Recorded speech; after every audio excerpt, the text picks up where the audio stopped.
At 12:01 a.m., President Trump stabbed America's best friend in the back. My message to the President is...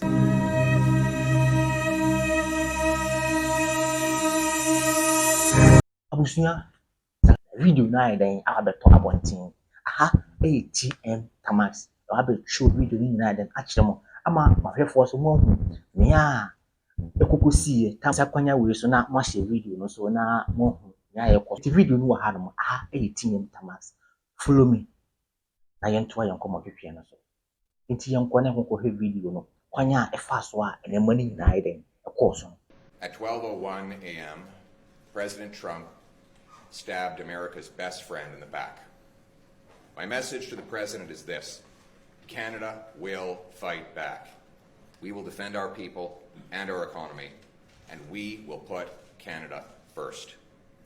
There's no doubt that our economy will suffer, but so will yours, President Trump.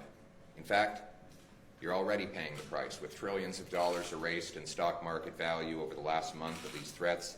Already Americans are paying higher gas prices, as at midnight, a new American gas tax kicked in on U.S. working class taxpayers and motorists.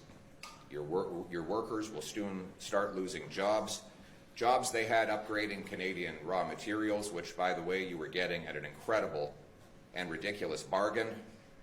And your businesses will be selling fewer products to your closest neighbor. And that's only the beginning. While Canadians are slow to anger and quick to forgive, once provoked, we fight back. And we will fight back. Now, I'd like to speak to the millions of Canadians who are anxious today after learning that President Trump has attacked our economy, to the auto workers, the forestry workers, the steel and aluminum workers, the mining and energy workers, the truckers, the farmers, to all of you who get out of bed before the sun rises and do the labor of the nation.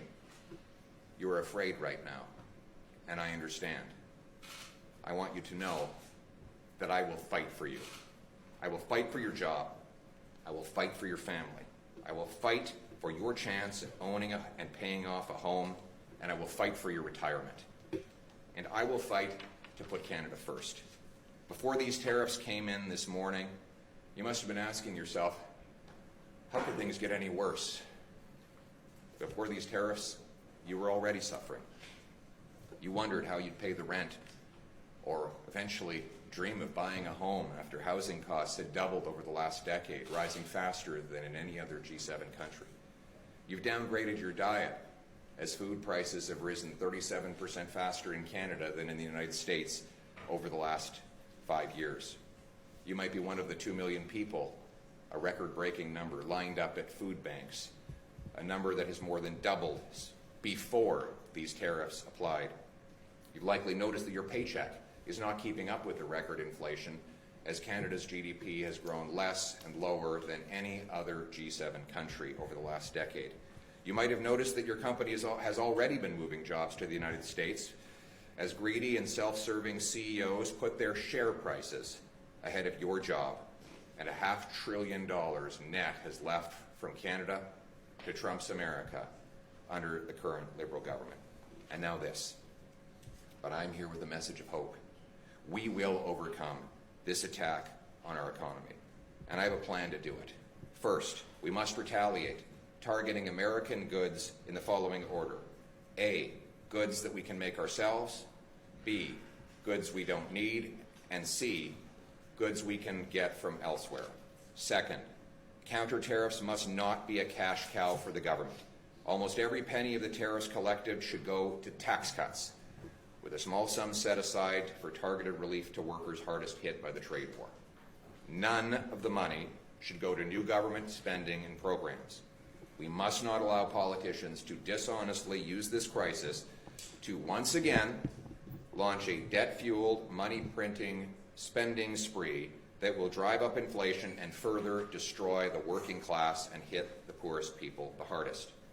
Third, we must immediately pass a bring-it-home tax cut on work, investment, energy, and home building. The idea is to neutralize the cost of the tariffs with lower taxes and incentivize massive new investment in building stuff here in this country.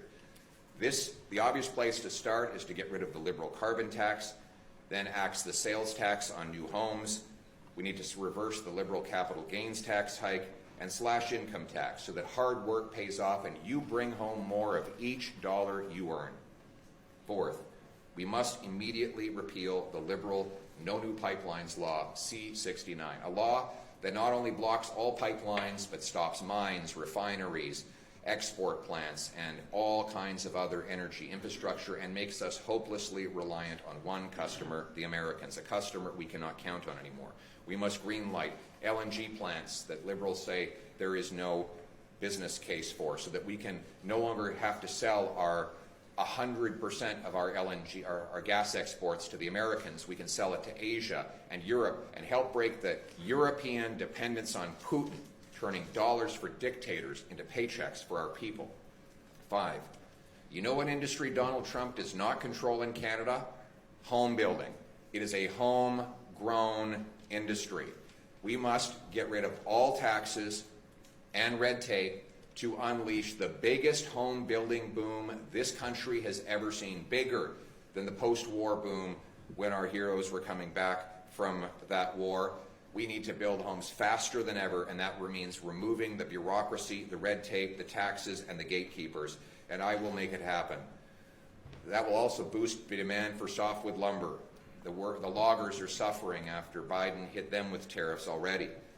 And 6, let's get our provinces together to knock down trade barriers so that we can lower prices and boost wages for our people. 7, we must secure our borders and rebuild our military to assert our sovereignty and strength in the world. All these things, axing taxes, building homes, unleashing construction of our resources, fixing the budget, stopping crime, all of these things were conservative fixations before the tariffs. Now they are even more necessary. But none of these things have happened in the last 100 days since Trump first launched his tariff threats. Look behind me. Parliament has been closed. Liberals shut it down to focus on their political battles. So the job-killing carbon tax is still in place. The sales tax is still in place on new homes. The No New Pipelines Law still in place. The massive inflationary deficits still in place. Not one law has been changed. Not one tax has been cut. Not one action has been taken to free us from the grip of Trump and the U.S. We need change, and we will get change. It will be tough. Building Canada was tough, and so are Canadians. We will bring home the country we know and love and restore its promise. Canada will be self-reliant, sovereign, and stand on its own 2 feet. We will build on the great legacy and vision of John A. Macdonald, of uniting our country east to west. You'll reward work, unleash entrepreneurs, harvest resources, make our own goods, trade with each other, build homes for our youth, rebuild our borders and military, honor our history, and raise our flag. What binds us together is the Canadian promise that anyone from anywhere can achieve anything, that hard work gets you a great life in a beautiful house on a safe street protected by solid borders and brave troops under a proud flag. To preserve that flag and its promise, we must work together, fight together, and win together. That is what it means to put Canada first, because Canada is worth fighting for our people, for our land, for our home, for our country. Let's bring it home. Do you agree with the tariff? What do you think?